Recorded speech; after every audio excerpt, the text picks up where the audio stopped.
Lorsque le CTRI affirme qu'il tiendra tous les engagements extérieurs du Gabon, le Comité pour la transition et la restauration des institutions est plus que solennel.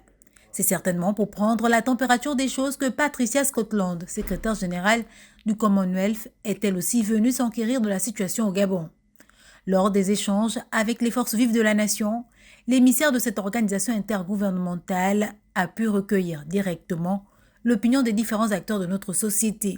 Nous avons tenu d'abord à expliquer la situation réelle du Gabon,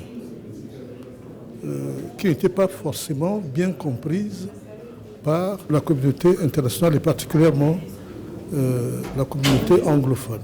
D'ailleurs, notre interlocutrice nous a signifié toute la surprise de cette communauté à entendre que dans un espace où il y a un coup d'État, les gens sont contents du coup d'État. Unanimement, société civile, partis politiques, confessions religieuses et l'ensemble des forces vives de la nation soutiennent la transition et souhaitent participer à la mise en œuvre de son projet de restauration des institutions, même si à l'heure actuelle, la rédaction de la charte de la transition suscite quelques réactions. Qui dit coup d'État dit automatiquement sanction. Ça, ce sont des principes. Mais au-delà de ces principes, il y a une réalité.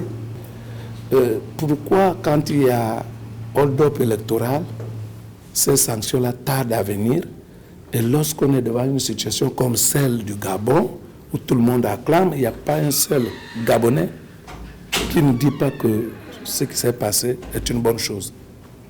Tout bord politique confondu.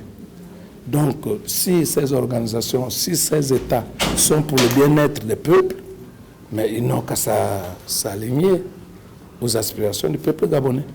Les femmes soutiennent véritablement la transition, puisque c'était le moindre mal par rapport aux violences enregistrées en 2016.